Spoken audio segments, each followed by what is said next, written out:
Good morning from Oldenburg Vineyards. We're at the top of Rondekop, and thankfully we had just a little bit of rain last night.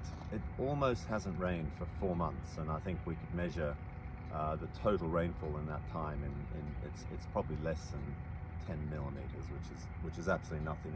It is bone dry here. It's a fantastic vintage. In other words, we love bone dry. That's good. What we are managing though is excessive wind, and Rondekop, the top of Rondekop where we are now, is a very windy spot. Combined with a few heat spikes in January and February, it's brought the harvest earlier and concertinaed everything. So yeah, for Nick and his team and Christo, it's a lot of juggling. But as Nick says, it's not his first rodeo, so we're in good hands. I think we want to just pop over to the Syrah block and just try to show you the impact of the wind. So we'll go and do that.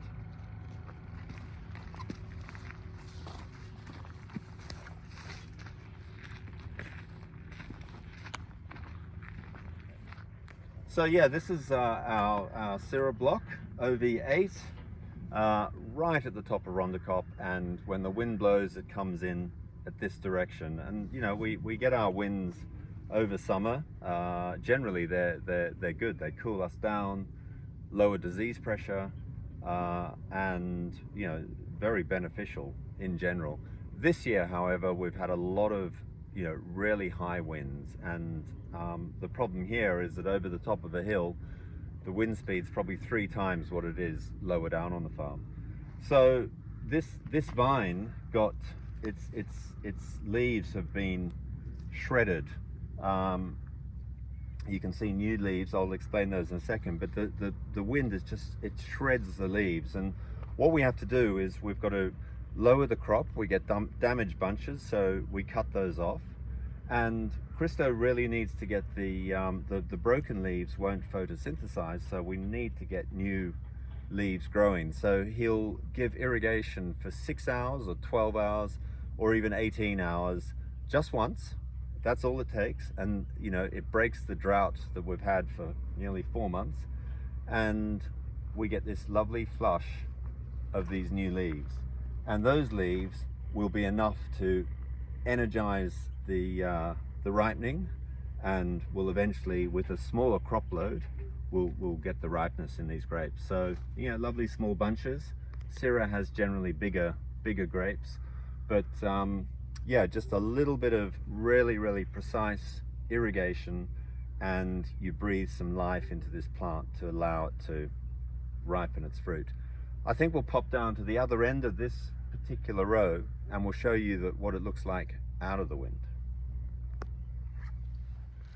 Right, we've gone to the other end of that row that we're talking about up on top of Rondekop, and in fact we've bumped into Christo, which is a lot better than me talking. So Christo, I was just showing up top there the damage that the wind caused, and just trying to show the example down here of we're now out of the wind, and you've got it's almost like it's a different vineyard and vine. So what do you do here to make it look so good? Yeah, but basically as well, on top of this, the growth is basically blocked by the wind. This is so destructive, it tears all the leaves of this, and it just restrict the vine from growing. Yeah. So you need to irrigate a little bit more to create a flush.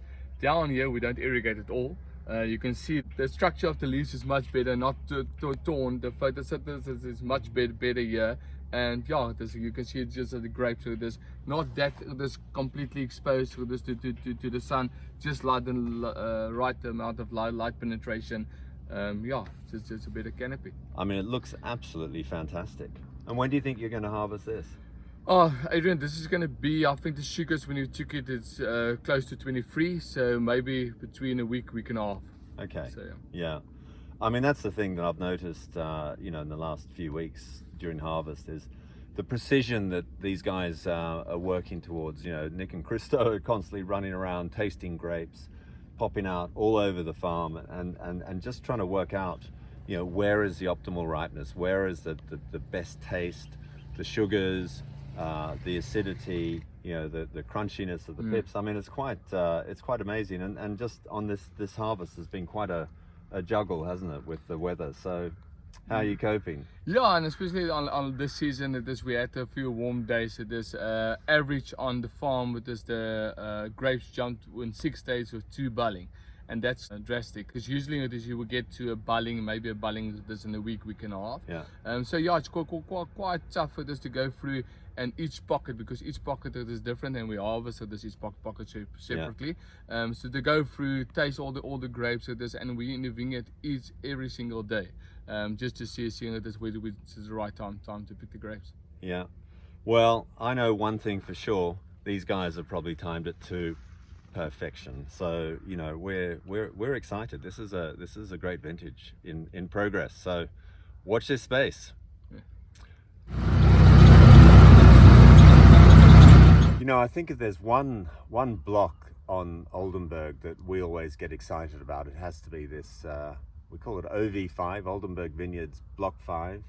I think we'll come up with some new names at some point, but it's on the to-do list. But the setup here from the viticultural point of view is just fantastic. You know, the idea that we're working towards is letting these bunches be, you know, hanging on their own, so they have ripeness they can get the light all the way through, and they have a little bit of shading to stop them getting sunburnt.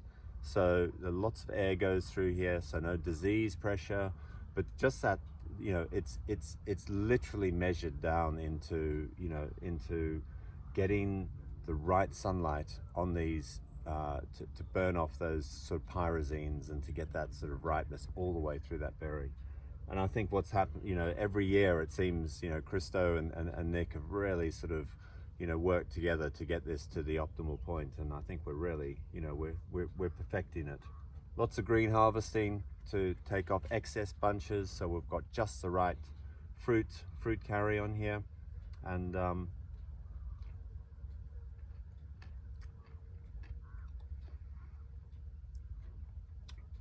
not there yet, but it's going to be good. So my favorite part of filming the video each month is managing to taste the wine with you. So especially when it's nice and early in the morning. Well, don't tell them that. So it's always a you know, the Chardonnay story for us is obviously you know, it's a really important part of what we're doing, and it's exciting to be on to the next vintage. So why don't you tell us a little bit about this? Yeah, we've had a big strategy on Chardonnay on Oldenburg, and at the moment Chardonnay is our leading variety when it comes to hectares. So a lot of new Chardonnay vineyards planted. But yeah, we've got the 2023 Oldenburg Chardonnay. This is just been bottled. So been in the bottle now for about a month or so. 2023 was quite an early vintage, so very similar to what we're experiencing now in 2024. And what's nice is, you know, with all my quite a few years at Oldenburg now, I figured out what coopers work on the wine. So we've secured our oaking profile on the wine, slightly less oak on the 2023 than previous years, so at about 25% new oak. And then again, you know, our trusted way of making Chardonnay, everything picked early morning, out in the vineyards, brought into lug boxes, cooled overnight, and then hand sorted, bunch sorted straight into our press for whole bunch pressing, so similar to what they would do in Champagne. And then the natural fermentation.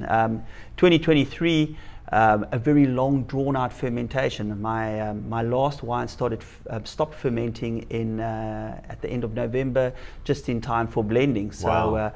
but some beautiful acids from the wine, and a lot of our new vintages or vineyards coming into production. So the vineyard behind me, which was you know, one of our best vineyards on Oldenburg, which we've just replaced now with a Burgundian clone. Definitely shooting the lights out with all the compared to all the other vineyards. So so really looking good on the wine. So. I'm getting very, very thirsty hearing all this. I mean, just on this, going back to the wild yeast ferments. I believe that, getting these ferments going through, it means that the yeast that comes in from the vineyards is a sign of the health of the vineyards. What's your Very much thoughts on so. that? We've been working really hard in the vineyards, getting our vineyards canopies perfectly manicured.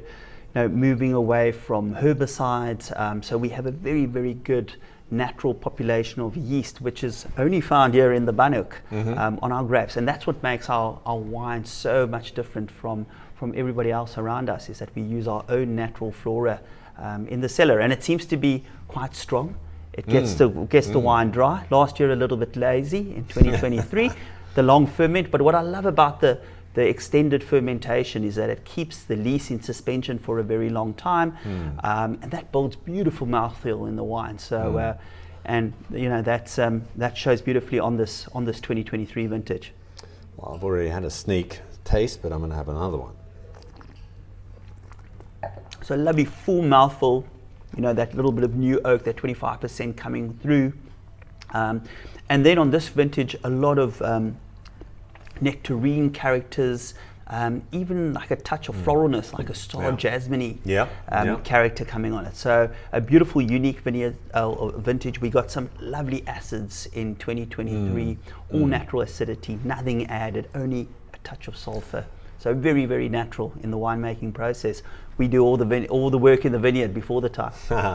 No, I mean, what I love about this is this, it's starting to become the theme with, the Chardonnays you've been making. Is this acidity is beautiful. It really just, the wine is sort of quite linear, but the nice expressions of fruit, those white fruits, the jasmine, as you say, but that acidity really just sort of cups it all together. Yeah, I mean, that comes from the altitude, us being really high above sea level. Some of our Chardonnay vineyards right at the top of Rondekorp at 410 meters.